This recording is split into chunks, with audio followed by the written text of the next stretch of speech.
2 minutes past. I think we should start a bit. So first of all, my name is Berlau, working as system engineer in the Nordic, previously from Poly, now being parts of HP. So a really interesting journey that we have been on. I basically just started at Poly before it was announced that we are going to be acquired by HP. So a bit afraid, but I was luckily surprised. It's been really cool being a part of the HP family. And we're also starting to see a lot of cool features where we are trying to combine the quality and the knowledge from HP into Poly, and then also the opposite way around. So one of the really cool things is that usually, or previously, it said Bang & Olufsen on the PC. Right now on the new PCs, it's actually Poly technology from the camera, video, and audio perspective. So a really cool thing that we are adding to that. Also, the new HP PC in the meeting room. That is something that I really have been looking forward to since it's now part of our own family.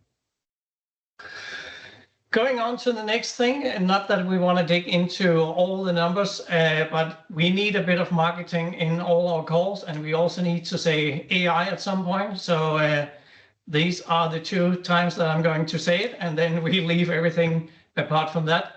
But it's more down to being a part of HP now actually fulfill our entire portfolio around communication. So whether you're sitting at home or you're on the go or you're in the meeting room or at the office, now we actually fulfill the full portfolio all the way down to the PC that we use, the headset, the webcams, either by HP or Poly, and then also going into the meeting rooms. We still, of course, have our great Android products, but we do also add a new Windows-based PC, which are now fully designed to be in a meeting room, instead of just taking a PC and try to fit it into a meeting room.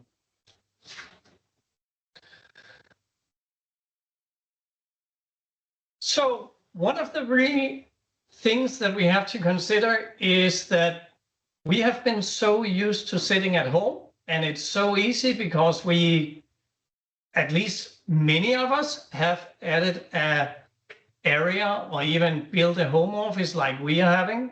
Most of the Poly guys are still working fully remote.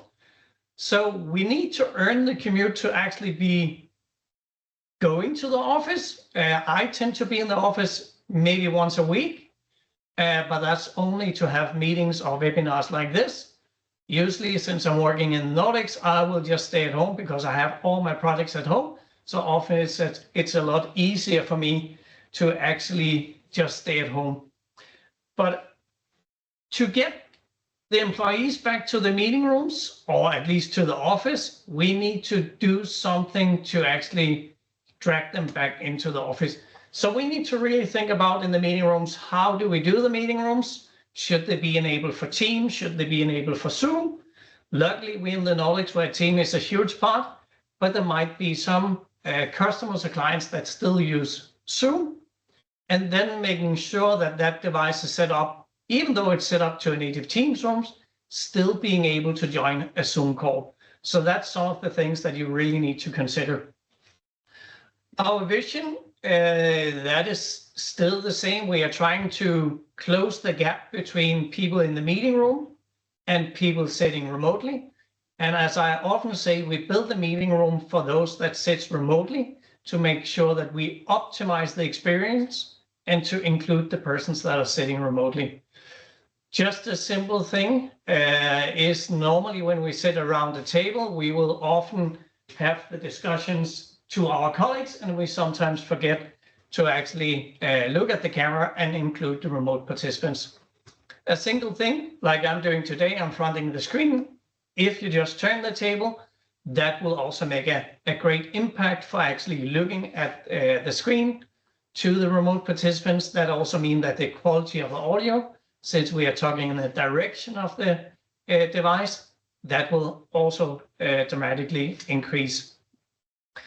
But let's go to the most interesting part, which I'm really fond of, optimizing the experience within the room. And I think that many of you maybe already know, but we have quite some technologies on our cameras, which of course some other vendors have. Some of them we have enabled by default. These are the two first. So Noiseblock AI means that if I am in a meeting room and I have a coffee cup or a door slamming, then I can't hear it, like when I'm clapping my hands. Then you can't hear the noise. And that's kind of, it's not because our microphones can't pick up that quality. I actually had a meeting the other day with a customer where I enabled the microphones for capturing everything, and they were blown away by the technology, how much it actually filtered out. And then we have the acoustic fence. Acoustic fence is basically where we're trying to capture a specific area. That could be in a meeting room where we only want to capture the audio from that specific meeting table, or it could be at a stand-up meeting. If you have an open space where you have these 10-15 minutes stand-up meetings every morning, but you still have colleagues sitting nearby, then we don't want to capture the colleagues, but we want to make sure that we only send the audio for those participants in the stand-up call to the remote side instead of everything that are in the area. This is not something that are enabled by default, but it's definitely something that is really important to set up to optimize the experience. I created a small video that will also give me a few seconds of relaxation in my voice, but let's see how the video is running. So right now, a test of Acoustic Fence, which means that we can, on the Studio series, make sure that we eliminate the audio that we don't want to be captured and sent to the remote participants. So right now, I'm going to go and do the audio settings to Acoustic Fence. I have it on a setting 2, which means that it's just in front of the system that it will capture the audio, which means that when I talk to the system and I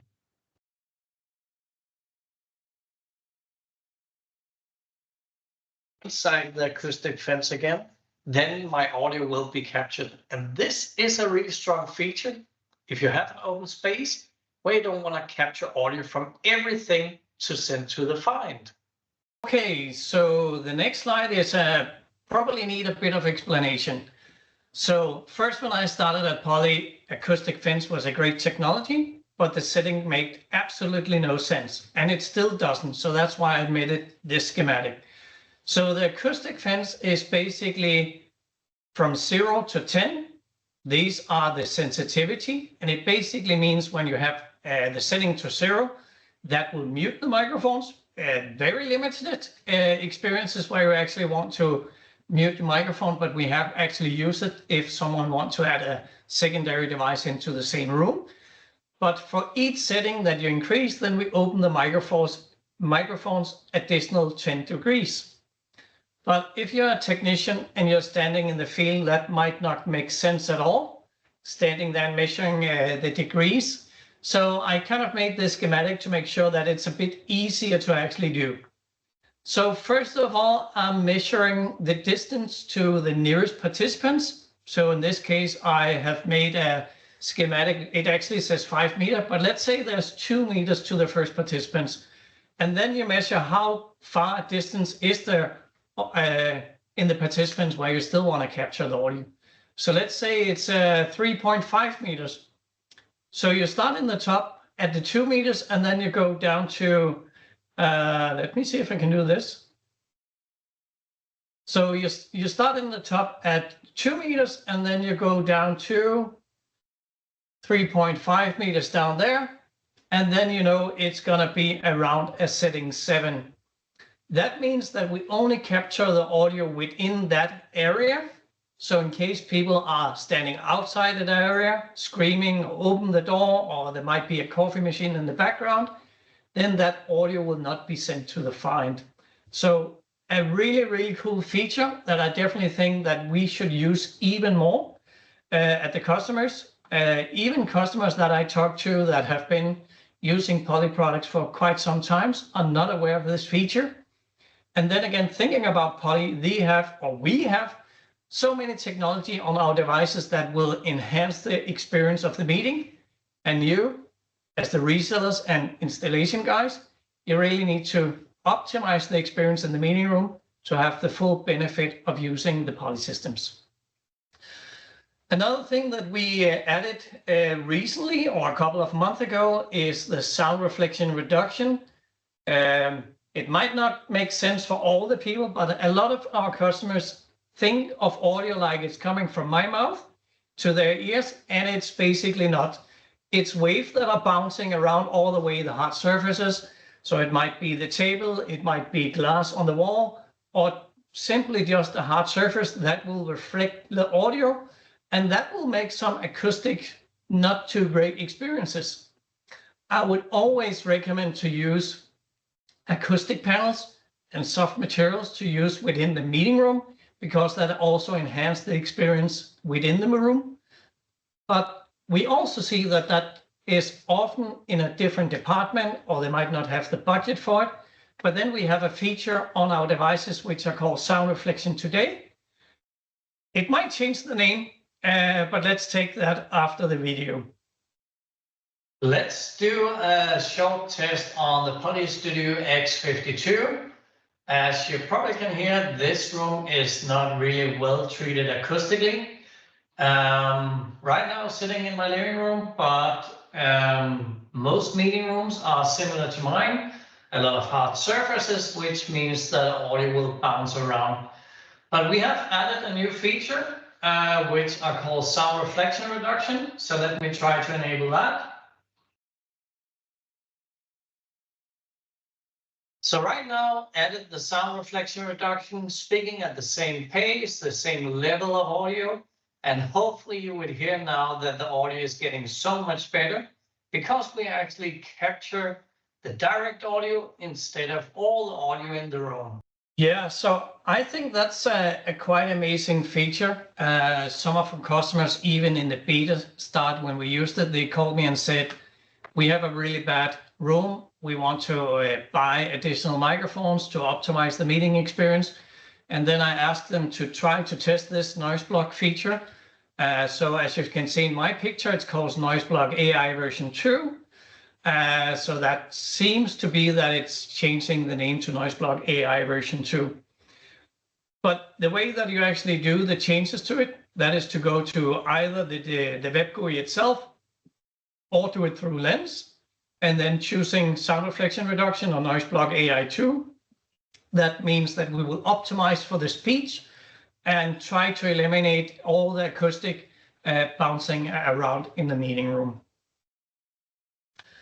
So let's go to the next one, and that's more video related. As you probably know, we have different kind of features on our cameras. We can do the group framing, which is actually my preferred framing, because that means that if you go into a room, then it will capture me as a single person. If additional people come into the room, then the framing will change. Then, of course, we also do have the speaker tracking function, including the conversation mode, which means in case Christopher, my colleague, was sitting in the same room, I was speaking all the time, then it will only frame me. In case that we were starting a conversation, Christopher and I, then we will go to conversation mode. And then if Christopher was continuing the call or the speech, then it will go over to him. Then we do also add people framing. Microsoft is calling it composite or IntelliFrame.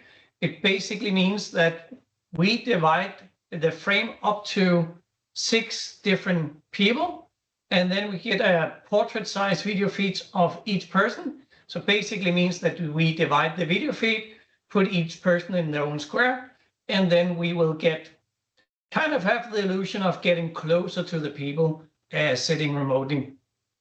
So right now we're doing in a single video feed, sending that off to Teams or any of the other video vendors.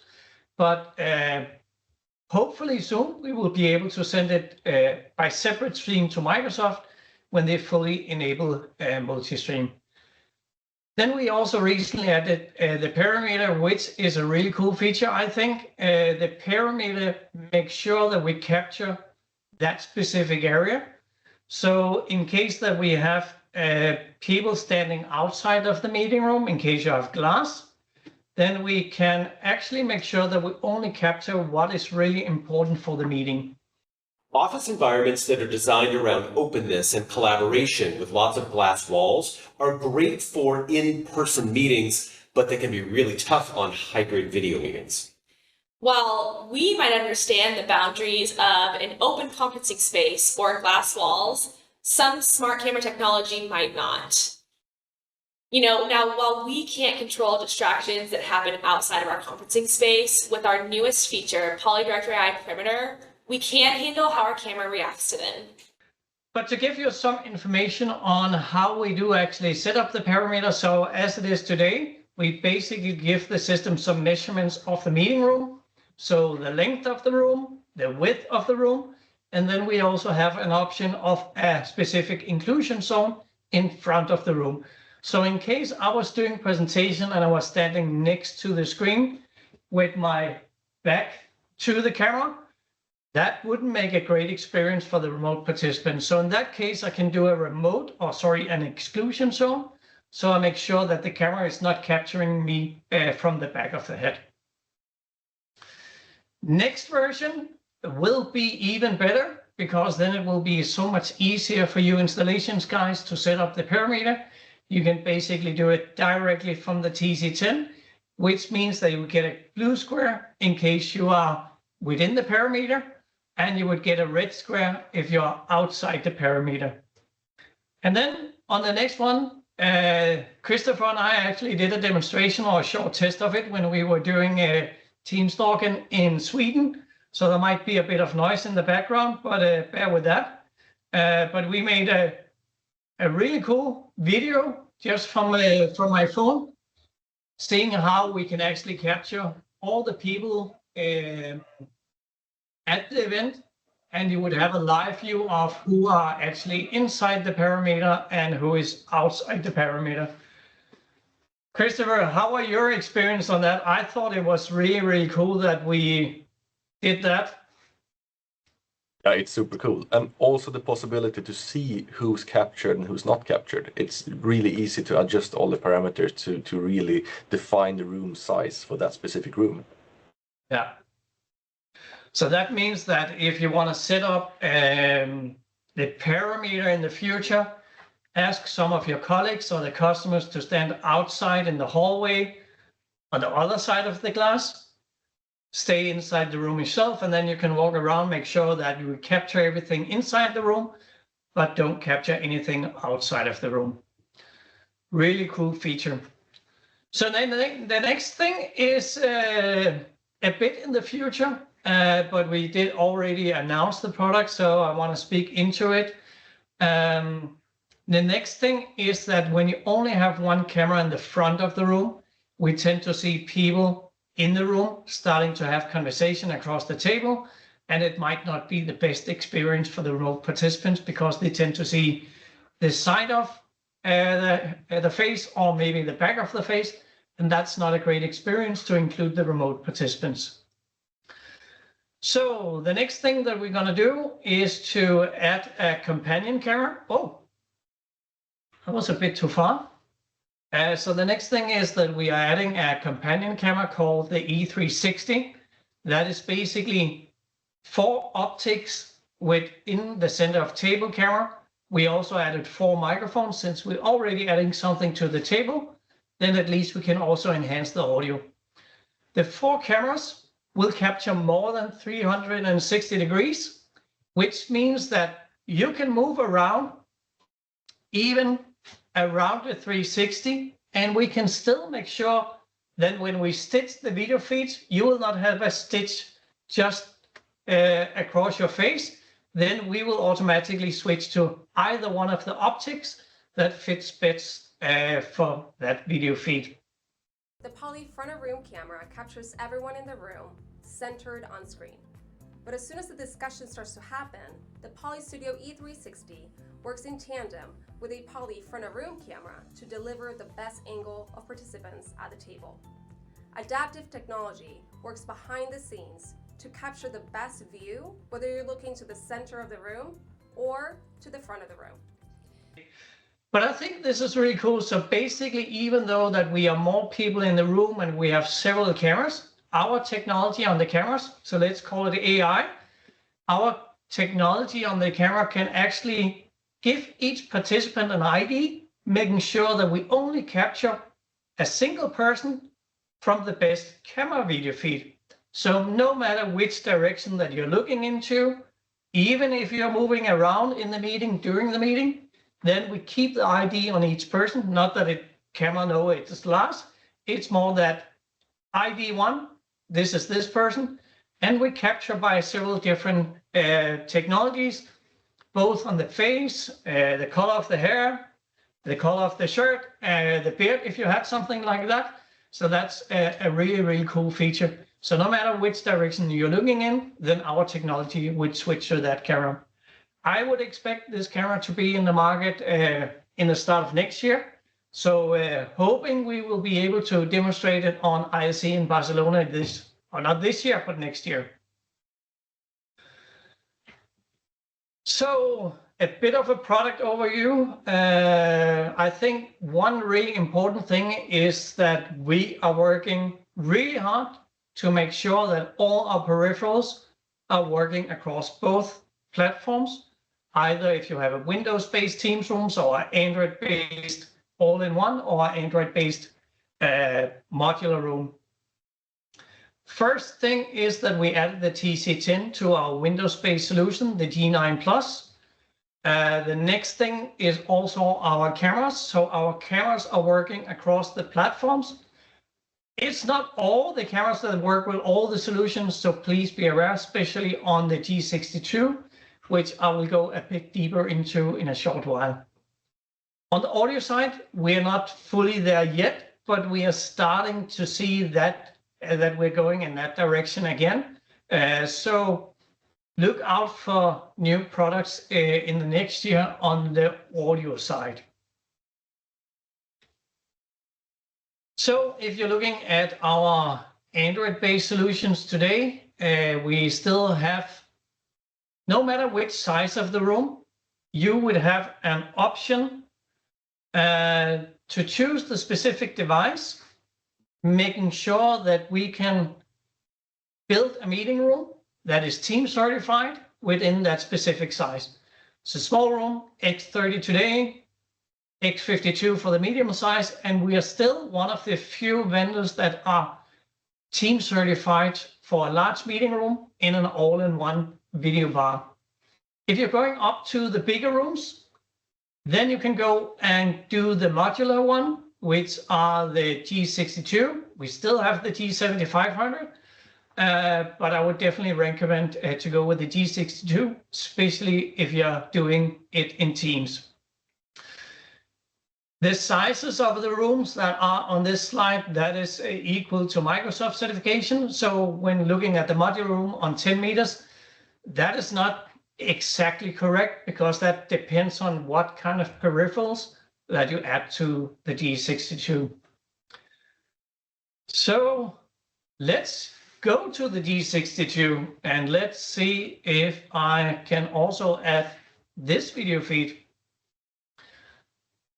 So the G62, a really, really cool device. Might need to move it a bit back. But let's do it like that. So a really, really cool device that I'm really happy about. First of all, it's starting with our modular-based solutions. So let's go to the next slide. And then also, when looking at the device itself, first of all, it's magnetic. So let me try to take this one. It's a magnetic device itself. So first of all, if you're mounting it inside of a rack shelf, then just place it on the shelf, then it will stick to the shelf. Another really cool thing that we added is the fastener plate or the mounting plate. Then you can mount this one behind the screen.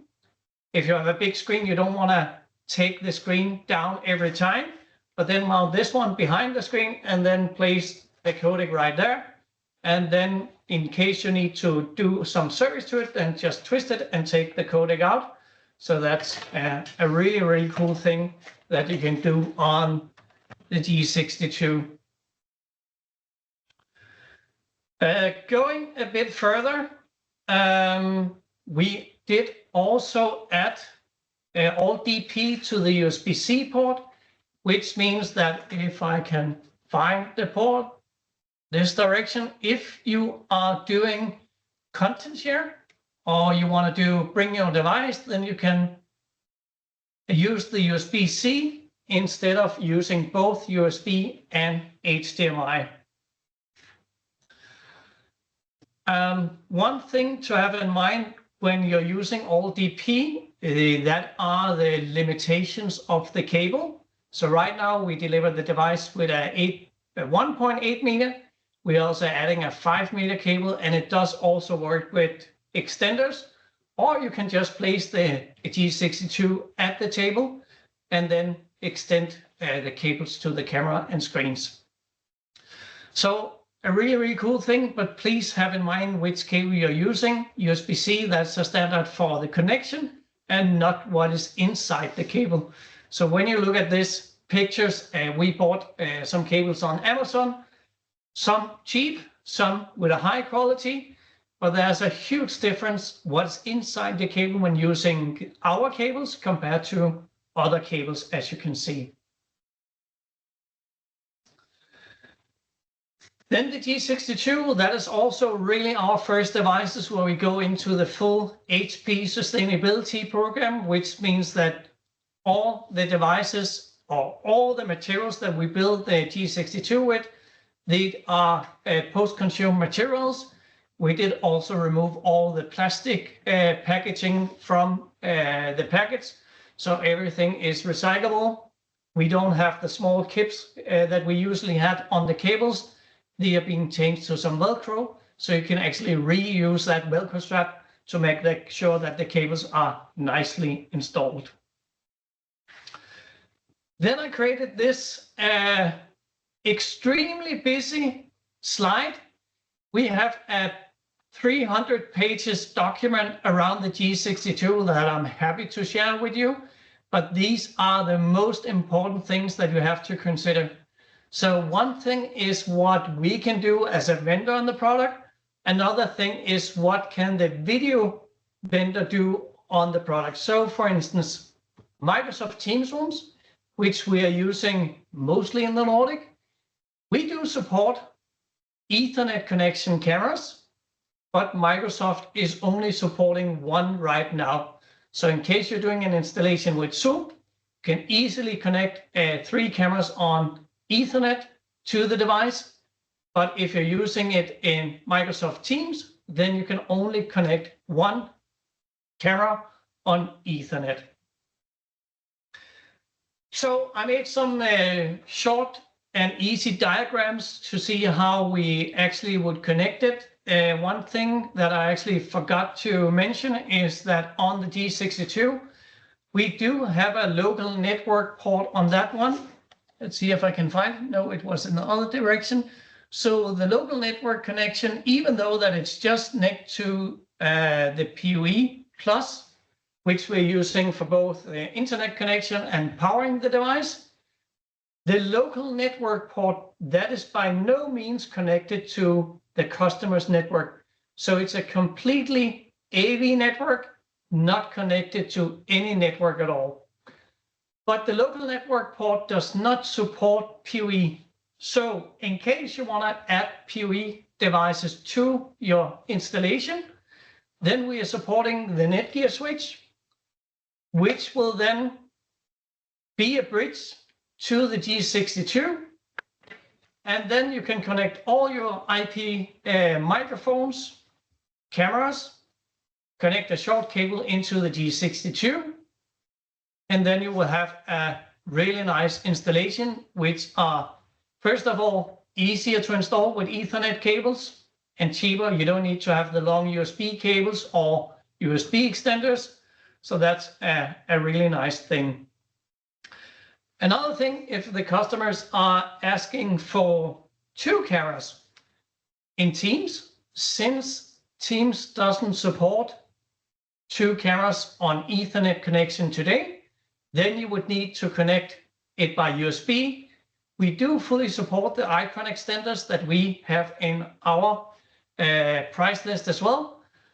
We support the USB 2.1 and 3.1. So in this case, I'm usually using the 2.1, the Icon 2311, but then you can connect USB cables to the device, but you can still take the power from the NETGEAR switch and power the camera, but still have a really nice installation without too many cables or power supplies.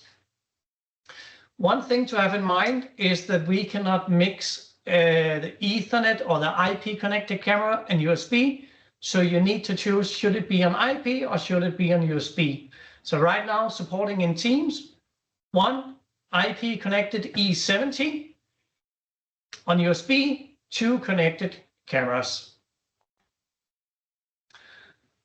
And then going to the next slide, it might also be some customers that just want a really simple installation where you don't want to invest in a NETGEAR switch. Then you can connect a simple PoE switch, not a PoE switch, but a PoE injector to the microphone, and then connect the camera on USB, either by the Icon extenders or directly to the codec, depending on how far it is to the device. Then I want to emphasize that when using the NETGEAR switch, we are requiring, or not requiring, but we support it when you add our NETGEAR switch configuration. So if you're going to the Lens portal, to the software version where we're adding all our software, search for the modular room switch, then you would be able to download a configuration, and then you can install it on the NETGEAR switch.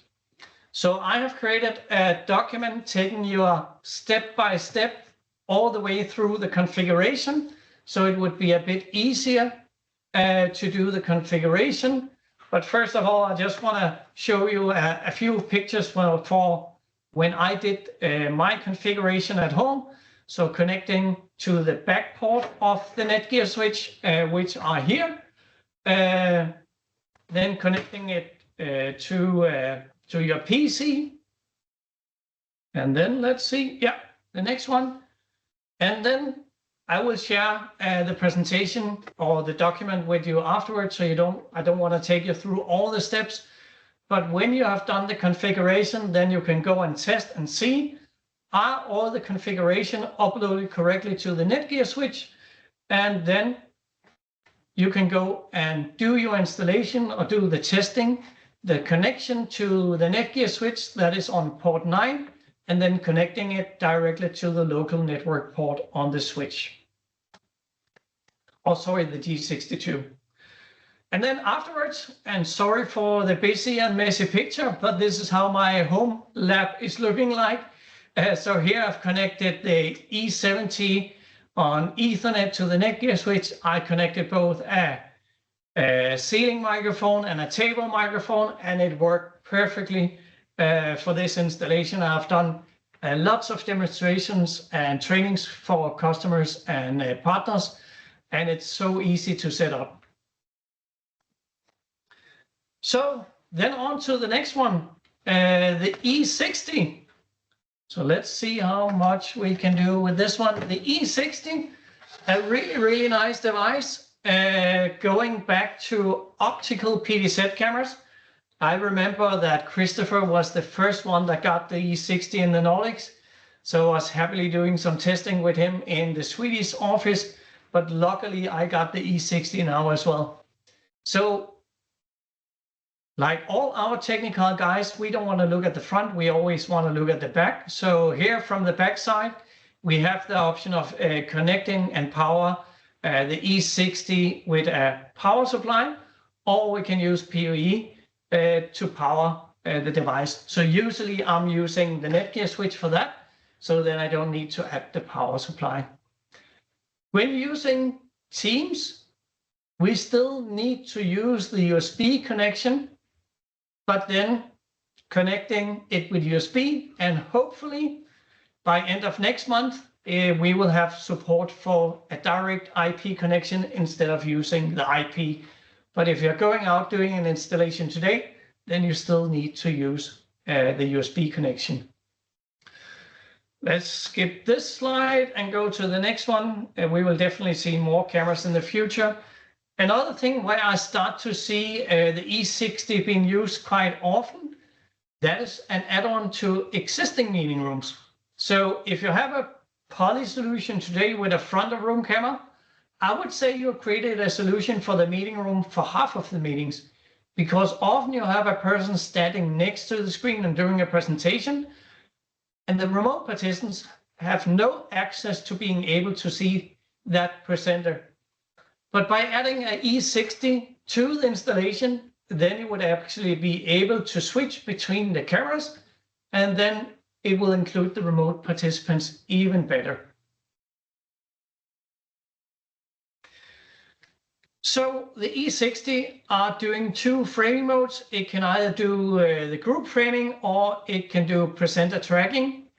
We have been testing it on 9 meters doing the presenter tracking, and that works really well. Then I got the question, so how is it working on 3 meters and 2 meters? And I've tested also on 3 and 2 meters, and it still works really, really well. I would always recommend, if you're going above, let's say NA 10 meters, I would always ask you to go and do a test of it before you do the big rollout, to make sure that it's actually working properly in the customer's environment. So how do we set it up? If you're using the G62, then we took the web GUI and embedded it into the G62. So there's two things that you can do on it. You can do a stage frame. That is basically also like a default preset. And all our technologies will then work within that area. So when setting up the device, if you want to do presenter tracking, set up the stage frame, and then afterwards set up the presenter tracking zone. And the presenter tracking zone needs to be within the stage frame. But then enabling for presenter tracking, as soon as there's a person inside that frame, then it will do the presenter tracking. In case the person go outside of the presenter tracking zone, then it will go back to the stage frame. And that works really, really well. Then a short marketing slide. It tends to be that the marketing guys are always thinking of our cameras as a front of the room camera. You need to be aware that the field of view are a bit smaller than on our other cameras, but that is intentionally because we are using this camera for medium-sized rooms. So as long as you're maybe 1.5 meters away, then it works perfectly fine and still being able to capture the person sitting close to the screen. But I would actually see the E60 more like a presenter camera as an addition to your existing installation or to the new installation. Just a quick comparison between the E60 and the E70, because I started to get questions. So launching the E60, will that mean that we will end up saying the E70? No, we will definitely not do that, because that's still a great device and have some real benefits when using tracking and all the framing modes. So as of today, the E60 only support group framing and presenter tracking, and the E70 support all the other framing modes that we have. Then off to the next slide, and let's hope that PowerPoint Live is doing everything as it should. Yes, it's doing that. So for those of you who have been dealing with Poly for quite some while, back in the days, we did a small, medium, and large bundle for the meeting rooms, but we did not include the PC. So we changed that a bit, and now we're using a base kit, either by our existing G9 with the GCH touch console that is still in the market, but we also added the G9 Plus, still as a base kit, but there are some real benefits of using the G9 Plus. In case you want to do a full installation in a small room, go with the R30 today. That might change in the future with some new devices we are putting into the market. And in case you want to do a medium-sized room, then you would have the benefit of our new series on V. So the V52 are basically exactly the same device as a X52, but we just optimize this device for being a USB device so we can certify it as a peripheral with Microsoft. So the V series, that is not possible to set up as a native Teams rooms. It can only be used together with our Windows-based Teams rooms or as a bring your own device. Going into the big rooms, that could be a V72. It's not yet in the market. It is announced, and I think that it will be going through the distributors quite soon, or you can go with our E70 camera. So let's dig a bit into the G9 Plus and what are the real benefits of using the G9 Plus. I would say, first of all, we added the TC10. So we are using the TC10 both for Android video bars, Android modular, Teams panels outside the meeting room, and now we're also using the TC10 for a touch controller to the Windows-based device. The real benefit of using the G9 Plus, that is that we eliminate the need for using a USB connection between the PC and the touch controller. So on our, I wouldn't say old, but on our G9 series, then you still need to have a USB cable from the PC to the GC8, and you will need to power the GC8. Now with the G9 Plus, we have added a PoE injection directly on the PC on our flex port, which means that you can take a, let's see if I can find it. You can take a TC10 panel, and then connect it on the PoE side using a standard Cat6 cable, and then connect it directly to the TC10. I think that is really cool, because then you have the elimination of using really long USB cables or using extenders, and with the network cables, then you can go really, really far.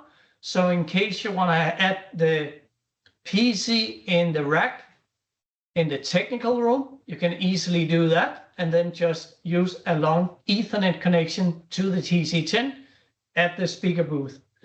So technical, we are delivering it with a 10-meter cable. Basically, you should be able to add 100-meter cables. So that should be fully supported by us. We also moved the HDMI ingest directly to the PC, which a lot of people are happy about when they're using external wireless connections to do the content share. I would still recommend to use the Microsoft Cast function, joining the same meeting and then sharing within that, like I'm doing right here. But in case you have an external wireless content share, then you can use that HDMI ingest port. Then we also added a dedicated port for touchscreens. So in case you have a touchscreen in the front of the room to have more interactive meetings, then you don't need to add the HDMI and USB. Then you can run the single USB-C cable and then do that. We also did a dedicated port for cameras. It's not that you can't use the other USB ports on the PC, but this one gives a bit more power and bandwidth, so we are sure that we can provide a really nice quality. Then also we color-coded all the ports, so it might be a bit easier for the not so technical people to connect everything else, and then you as a real technical person can go and do what you're best at. So just a short description, what is in the box. Basically everything that you need. VESA mounts for the PC, sorry, not a VESA mount, but a mount that you can connect to the VESA mount for the PC for the power supply. We have the 10 meters Ethernet connection cable, and we do also add a PoE or HDMI to DisplayPort adapter. Another thing that I think is really cool, that every time we deliver a TC10, we will always include the wall mount. So in case you're buying a X52 or just want to have the TC10 mounted on the wall next to the screen, then you can easily just buy the TC10 or the bundle, and then you can mount the touch controller next to the screen. So also, since we are running the TC10 on IP, you can connect the TC10 between the PC itself and directly to the TC10. We do not support it connected through the corporate LAN. It might work. We have experienced that, but this is not supported. So please connect it directly to the Windows-based PC. But since we are running it on IP, we do actually also support additional TC10s. So right now up to 4 TC10s, just by adding a PoE switch in between. That means that in case you have a room which have different setup for tables and they're changing all the time, then it would be beneficial to mount a TC10 on the wall next to the screen, and then you can easily connect additional TC10s in case you want to have a controller on each side of the table. Another thing that we are seeing on Windows-based PCs, that is, Windows are great for many things, but there are also some things that is not always fully perfect. And we experience that sometimes on a Windows-based PC, the program is still running, but it's stalled, which means that the PC sees it as running, but it doesn't really interact as it should be. So we built a recovery service on top of our services, which means that we get a heartbeat all the time from the different applications that we're using. And then in case we don't get a heartbeat from a specific application, then automatically we will restart that application.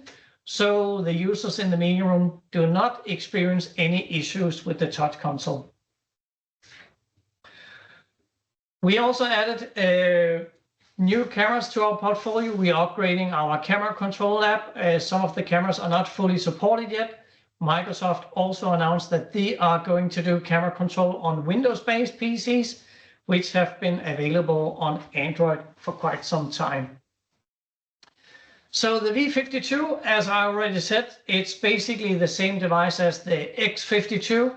Just have in mind that the V52, that is only as a USB device, where the X series, that is the full experience with native Teams rooms. Field of view, exactly the same as the X series, so no news about that. And then also when looking at the connection, we still have all the connection as we had on the X series, but please have in mind the HDMI is only for the setup, and seeing the IP address when doing the real installation, we want to have the HDMI cable directly to the screen and not through the V series. So around a month ago on the big HP event, we announced some new products. So first of all, we announced the X72. The X72 is physically almost like the X70. So we didn't do many upgrades to the camera, microphones, and speaker, more software related. So I would say around 5% optimized on the video and audio. But the real benefit of going with the X72 and in basically all our second generation products, we include the new chipset, which means that we can then be supported by Microsoft even further, because we are being able to upgrade the second generation products next year to a higher Android version. The first generation, so all devices that are ending with a 0, they are, as of now, staying on Android 10, which means that Microsoft have a public site stating that there's an end of support date and there's an end of best effort support date. So on our first generation product, the best effort end of support for Microsoft, that is in September 27. Same with the X72 when we launch it, since it's on Android 10, but we are going to upgrade the devices to a higher Android version. X32, that is also pre-announced, that will be available in the start of next year. And the differences on the X30 to the X32, this will be a huge upgrade. First of all, the camera module is being changed. We changed the sensors, so going from 8 megapixel to 20 megapixel. And I can tell you, I've been in call with the X32. It's an amazing video quality. So basically going from black and white TV to fully color TV, a great experience. Another really cool thing that I think is that we have added another HDMI out. So now you can actually do a dual display installation with the X32. So if you are happy about doing content on one screen, the presentation on the other screen, then you can do that. And the device is powered by PoE++. In case you don't have PoE++ in your network, then of course we have a PoE++ injector that you can buy from us. As you see here on the bottom, 2 HDMI out ports. So a really, really cool feature, I think. The size of the device, I would say that it's a bit bigger than the X30 since we also added an additional speaker and we upgraded the speaker, so you will have some better audio as well on that device. So just an explanation about the X and the V series. Don't use the HDMI ports on the V series. Yes, do that on the X series. And then as a new thing, with the next PolyOS update, we enable the local network port on the second generation, so X72 and V72, which means that you can connect our IP microphones, either table or ceiling microphones. So that will hopefully be released in the end of this month, so end of November. And of course, all our second generation products do also support our companion camera E360. Same with the 32 series. And I think that we are starting to get a bit close to the time. So just a short notice on the Android updates. We are upgrading all our second generation products next year to Android 13. So that's quite a big step for us. And you might ask, why not 11 or 12? Well, basically Android 11 still have the same end of best effort support from Microsoft. Android 12 will just give us an additional year. So we want to make sure that the products have the best life cycle as possible. That's why we are going to Android 13. So looking at our entire portfolio from probably Q1, that will mean that we have fully updated our entire portfolio, all our all-in-one bars. We also added the V series in case you want to add it to the PC-based solution or using it as a bring your own device. And then, of course, we also have the modular devices, actually both on Android and Windows, but here it's displayed with the G62. One thing that actually a reseller brought to my attention this week that I haven't seen before, we started to get some information through Teams Admin Center. This is the first time I've seen it in the Teams Admin Center. Microsoft is deprecating the way that we use authentication on all Android-based devices. First of all, they said September, now they moved it to end of the year, and now it's moved to Q1. So that might also be moved again. But basically it means all Teams-based devices on Android, either a phone or Teams rooms, that needs to have some things that needs to be changed because they're deprecating the Google service that's doing the authentication. The way that we are doing it through a PolyOS update, and then you actively need to go and tick the box in GMS. That will hopefully be changed to AOSP, which it's basically called because NGMS, that is an internal name with Microsoft. So I'm sharing the slides afterwards. As you see, it will be a mandatory action that needs to be done. It's going to be in Q1 and Q1 next year. So this is really, really important for your customers. I added some information from Microsoft, some useful resource guides.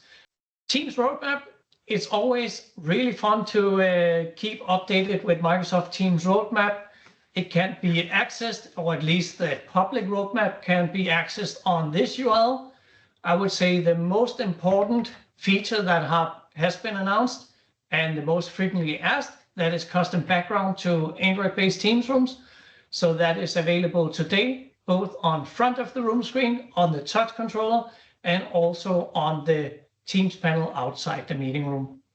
The way that you do it, that is through a Teams Admin Center in the configuration profiles, either for Teams rooms on Android or the Teams panel, and then you can upload a picture.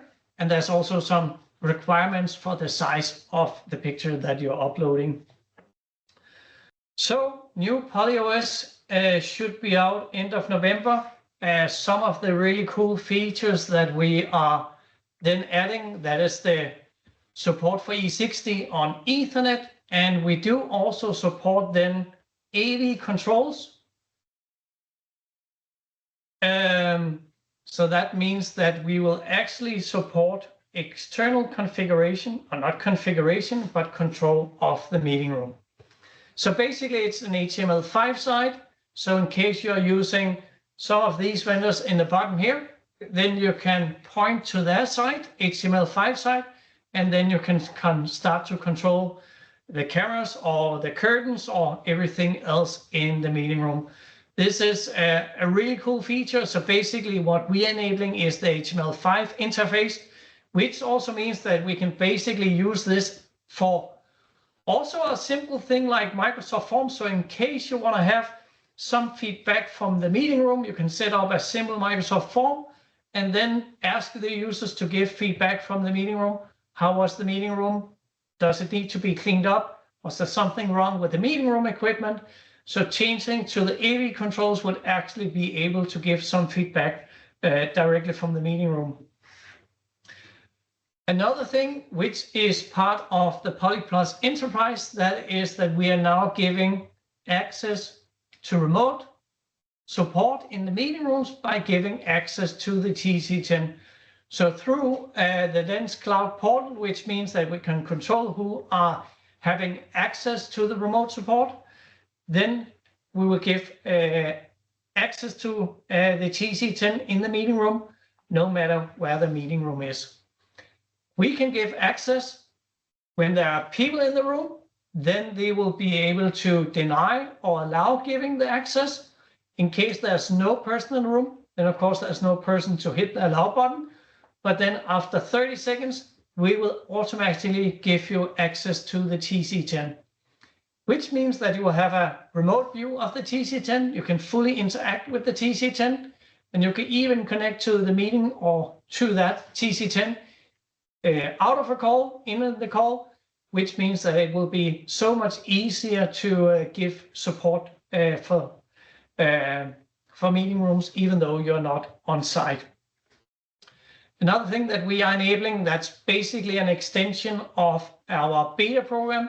So we are adding what is called Poly Labs. So if you sign up for labs, then you would be able to do some testing of some of the features that we are expecting to bring to the market, but just in a preview a bit before everyone else. Since some of the things that we are adding here in the labs right now, that is an audio score from all the meeting rooms. So basically you can sit remotely. You will be able to see an acoustic score of the meeting room. So in case you have, let's say 100 meeting rooms, there might be some that don't have a great score on the audio. Then you can go and see, should we add an additional microphone or should we go and do some acoustic treatment of that meeting room?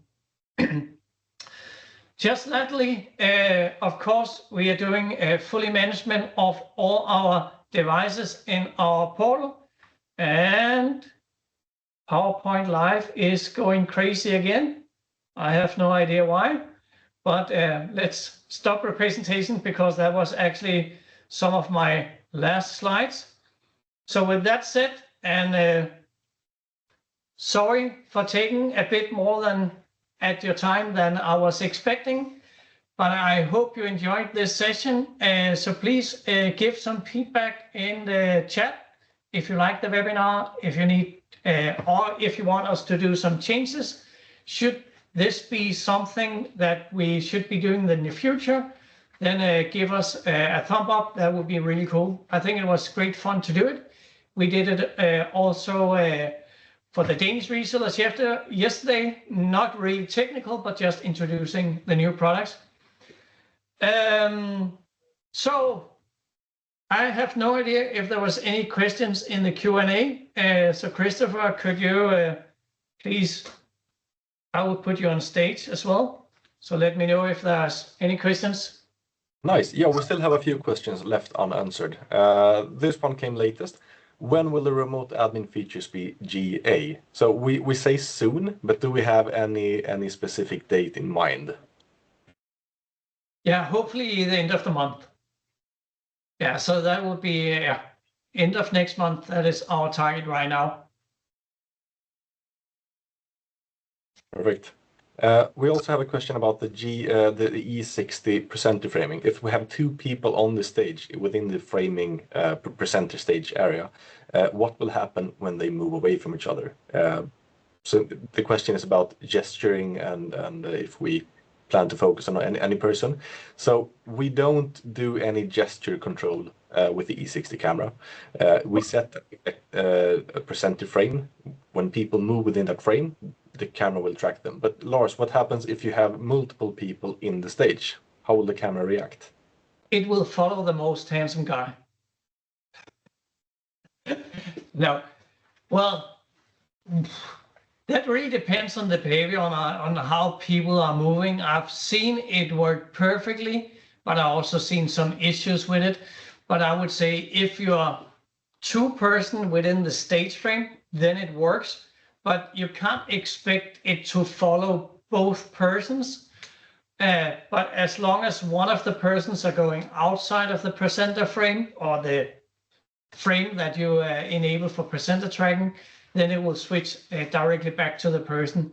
I've only tested really extensively around going out of the framing zone, going in of the framing zone, and that works perfectly. I would say we also done some testing here. Especially also when you have, often I would expect the presenter tracking camera to be used in front of a screen. We have seen that working really, really nice. So we have been walking back and forth here in front of our screens, and that's been working. One of the things that we're adding is actually also a digital filter, so we can remove the people that are on the screen and not physical in the room.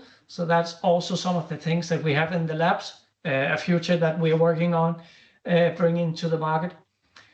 So yeah, I would say it works quite good. You cannot expect the technology to understand who it should be following if you're inside that frame, but it does work with two persons as long as you're standing quite close to each other. If you are going away from each other, then it will follow the person that it tracked the first. That is at least my experience on it. But yeah, if one person go outside the presenter tracking zone, then it will go straight back to that person that are inside the framing zone.